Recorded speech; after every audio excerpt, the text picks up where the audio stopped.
Friend नमस्कार। आज हम सीखेंगे इंग्लिश पढ़ने का नियम। यू को इंग्लिश पढ़ने में इसका उच्चारण कब क्या होते हैं, आज हम यू के सारे नियम सीखेंगे। यदि आप इंग्लिश पढ़ना सीखना चाहते हो तो वीडियो का अंत तक ज़रूर देखना और चैनल को भी सब्सक्राइब कर लेना। तो शुरू करते हैं। जब किसी वर्ड के शुरू में यू हो तो इसका उच्चारण आ होता है, जैसे अल्टीमेट, अनअक्वेंटेड।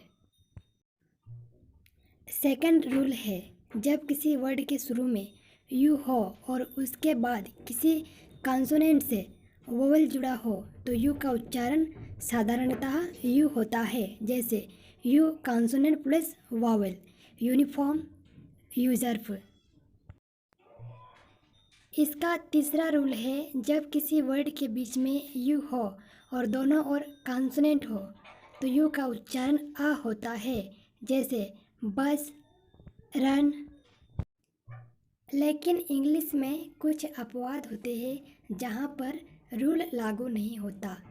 जहाँ पर रूल लागू नहीं होता उस वर्ड को आप पढ़ लीजिएगा। यू का चौथा नियम है, जब किसी वर्ड के बीच में यू हो और उसके बाद किसी कॉन्सोनेंट से कोई भी वोवेल जुड़ा हो तो यू का उच्चारण यू होता है, जैसे ब्यूकोलिक, जैसे न्यूमरस। यू का पांचवा नियम है, जब किसी वर्ड के बीच में यू हो और यू के ठीक पहले आर हो तो यू का उच्चारण ऊ होता है, जैसे क्रूड, जैसे ब्रूमल। यू का छठा नियम है, जब किसी वर्ड के अंत में यू आर ई हो तो यू का उच्चारण साधारणतः आ होता है, जैसे फ्रैक्चर, नेचर।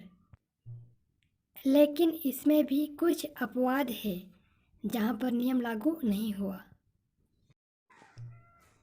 यू का सातवां नियम है, जब किसी वर्ड के अंत में यू ई हो और उससे पहले एल आर एस हो तो यू ई का उच्चारण ऊ होगा। लेकिन यू ई से पहले एल आर एस ना हो तो यू ई का उच्चारण यू होता है, जैसे blue, construe, sue, queue, hue. U का आठवां नियम है, जब किसी वर्ड में यू आई से एल डी या एल टी जुड़ा हो तो यू आई का उच्चारण ऊ होता है, जैसे बिल्ड, जैसे गिल्ट।